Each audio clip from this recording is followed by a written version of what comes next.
Due to a conflicting schedule, my usual co-host, Miss Alice Browning, is unavailable to join me tonight. However, acknowledging the fact that this would be really, really terrible if I did it by myself, I am pleased to introduce a new co-host and special guest. Ladies and gentlemen, the Houghton Eagle has landed. Please give a rowdy round of applause for President Shirley Mullen.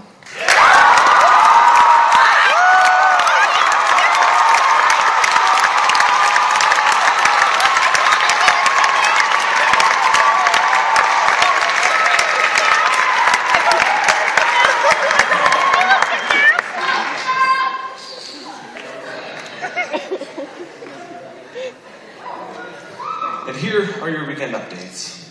A group of students recently appealed to the Student Life Office due to what they perceived to be an issue of bias. The group of students representing the colorblind students of Houghton College appealed to have School Spirit Week redubbed Gray and Darker Gray Week so that they too could feel like part of the family. At their last faculty meeting, the Houghton College faculty voted to resolve the daily schedule conflict that arose when we entered the 4-credit hour system. These choices, such as having to choose between lunch and chapel.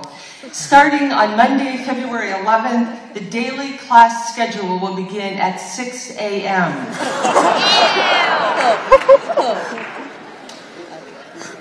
A follow-up edition of the diversity audit will soon be sent around campus via email. This particular edition will ask second-tier questions such as, would you room with a homeschooler? Would you room with a Justin Bieber fan? No. And do you consider missionary children diversity factors?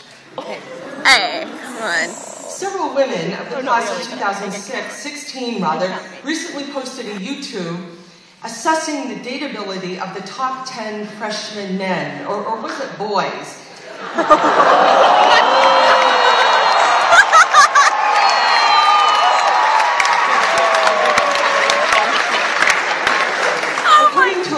Poll in the Chronicle of Higher Education, 42% of males in freshman classes across America think that they are in the top 10% of popularity. And 68% of freshman males view themselves in the top 10% intellectually. We fully expect the recent video to give the men at Channel 1 even bigger heads than the national average.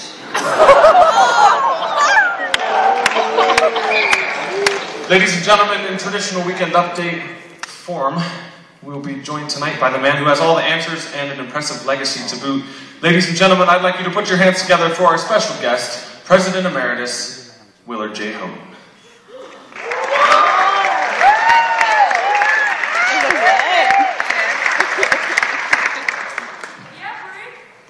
Good evening, President Houghton. Welcome to the weekend update.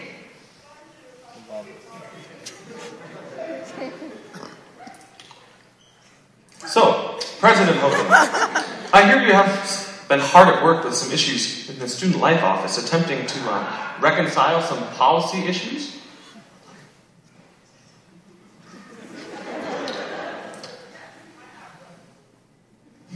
Did you hear that? Oh, okay. Use this one. Yes, I have one. In fact, I have some announcements to make if you'll let me. Okay, be our guest. My fellow Houghtonites, I come before you tonight disturbed and distressed at the immoral community that this university has become. I came all the way back to life to try and fix it. I put some prohibitions in place when I was the president here that I want to see put back in their rightful places. Most importantly, they are the following.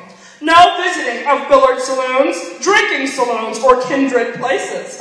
No leaving school or town without permission, visiting or receiving company on the Sabbath, and most importantly, there will be no more unpermitted associations of ladies and gentlemen. No more practice room rendezvous for this school. No way.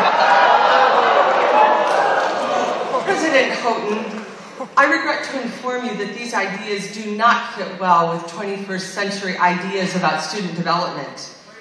I would have to agree. I mean, we have a pool table in our campus center. girls in here? Pool? It's the epitome of the sinful nature. Tell me, are you letting the boys talk to the girls too? Yeah. Whenever they want? That is correct. What happens if, well, you know, more things happen? Like what? I don't want to say it. It wouldn't be proper. I assure you, President Houghton, Houghton students prefer transparency. Well, I have to be honest then. What happens if people start holding hands? I mean, can you imagine couples showing affection in public? The horror! President Houghton, I think you'd be better off just skirting that discussion and focusing on your new scarf modeling career. Modeling? Do you have any idea how humiliating it is to be 2D and have my legs showing? Thank you, everyone. Let's give President Houghton a round of applause for being our special guest this evening. You can go now. Thank you. The athletics department has recently announced uniform cutbacks for the new tennis teams that will commence before next season. In order to save money, old uniforms will be dug out of the closet and used until enough money has been raised to buy the appropriate gear. But let's be honest, I feel sorry for them, I really do.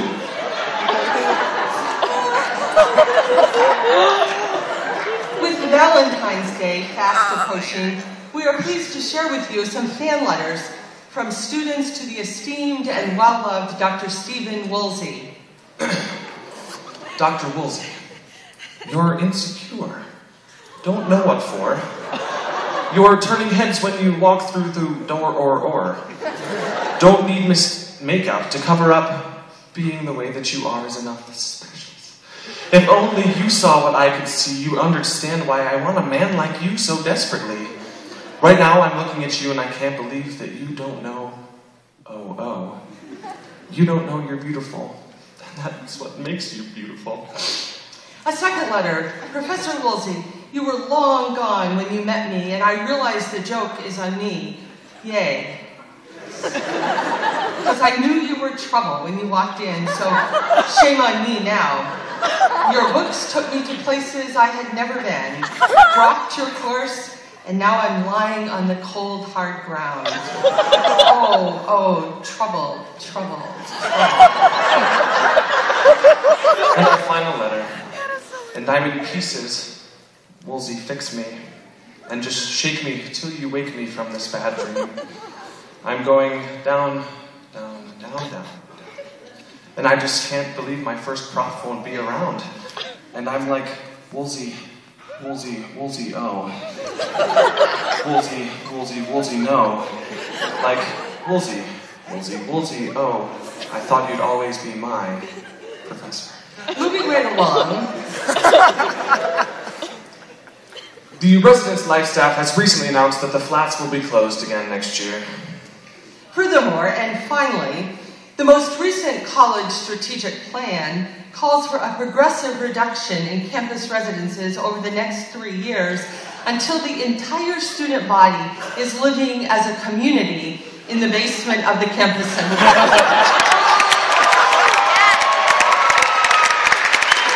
After all, the basement of the campus center is fully equipped with several sources of food, a post office, a newspaper, and sources of recreation, even a pool table.